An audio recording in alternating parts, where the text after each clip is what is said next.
Hello दोस्तों, Hindi story अड्डा में एक और नई कहानी लेकर आई हूँ मैं। जैसा कि आप लोगों ने कहानी का टाइटल तो देखा ही है, जिसमें लिखा है सांप की सवारी करने वाले मेंढक की कहानी। आखिर सांपों के बारे में तो तरह तरह की बातें आपने सुनी ही होंगी कि सांप ऐसे सांप वैसे। असल जिंदगी में भी सांपों को लेकर लोग तरह तरह की बातें करते हैं। तो चलिए देखते हैं आज की इस रोचक कहानी में सांप और मेंढक की ऐसी कौन सी बातें हैं। तो चलिए टाइम ना वेस्ट करते हुए अब बढ़ते हैं अपनी इस सांप और मेंढक की कहानी की तरफ। सालों पहले वरुण पर्वत के पास एक राज्य बसा हुआ था। उस राज्य में एक बड़ा सा सांप मंदविष भी रहता था।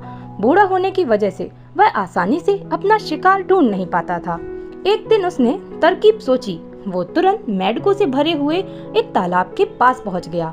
वहां वह दुखी सा होकर एक पर्वत के ऊपर बैठ गया। तभी पास के पर्वत पत्थर पर बैठे एक मेंढक ने उसे देखा। उस मेंढक ने थोड़ी देर बाद सांप से पूछा, चाचा क्या बात है, आज आप खाने की तलाश नहीं कर रहे? अपने लिए भोजन नहीं जुटाएंगे? इतना सुनते ही सांप ने रोनी सी सूरत बनाकर मेंढक को कहानी सुनाई। सांप ने कहा, मैं आज भोजन की तलाश में किसी मेंढक के पीछे पीछे जा रहा था। अचानक से मेंढक ब्राह्मणों के झुंड में जाकर छुप गया। मेंढक को भोजन बनाने के चक्कर में मैंने गलती से एक ब्राह्मण की बेटी को काट दिया, जिससे उसकी मौत हो गई। इससे नाराज होकर ब्राह्मण ने मुझे श्राप दे दिया। उन्होंने मुझे श्राप देते हुए कहा कि तुझे अपना पेट भरने के लिए मेंढकों की सवारी बनना पड़ेगा। इसी वजह से मैं इस तालाब के पास आया हूँ। यह बात सुनते ही वह मेंढक तुरंत तालाब के अंदर गया और अपने राजा को सारी बातें बताईं। राजा कहानी सुनकर हैरान हुआ। पहले तो उसे बिल्कुल भी यकीन नहीं हुआ, लेकिन कुछ देर सोच विचार करने के बाद मेंढकों का राजा जलपाक तालाब से बाहर निकलकर एक कदम कूदते हुए सांप के फन पर जाकर बैठ गया। राजा को ऐसा करते देख अन्य मेंढकों ने भी ऐसा ही किया। सांप समझ गया कि मेंढक अभी मेरी परीक्षा ले रहे हैं। सांप भी बिना विचलित हुए आराम से सबको अपने फन पर कूदने दे रहा था और उन्हें घुमा रहा था। इसके बाद मेंढकों के राजा ने कहा, जितना मजा मुझे सांप की सवारी करके आया, उतना मुझे आज तक किसी की सवारी करके नहीं आया। मेंढकों का भरोसा जीतने के बाद अब धीरे धीरे सांप रोज मेंढकों की सवारी बनने लगा।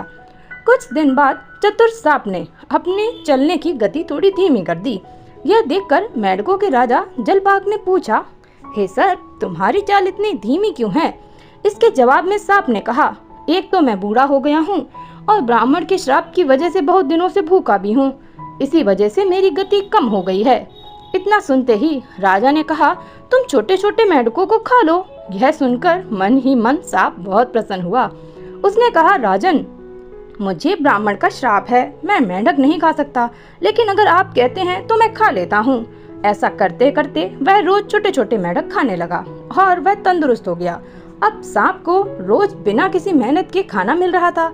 सांप काफी प्रसन्न था। मेंढक सांप की चाल अब तक नहीं समझ पाए थे। मेंढक के राजा को सांप की इस साजिश की भनक नहीं लगी। होते होते एक दिन सांप ने मेंढक के राजा जलपाक को भी खा लिया और तालाब में रहने वाले सारे मेंढकों के वंश का नाश कर दिया। तो दोस्तों, इस कहानी से आपको क्या पता चला? इससे यही पता चलता है किसी भी शत्रु की बात का जल्दी से भरोसा नहीं करना चाहिए। इससे खुद की और अपने लोगों की हानि होना निश्चित है। तो बताइए दोस्तों, आज की आपको मेंढक और सांप की ये कहानी कैसी लगी? कमेंट करके जरूर बताइएगा। Thank you.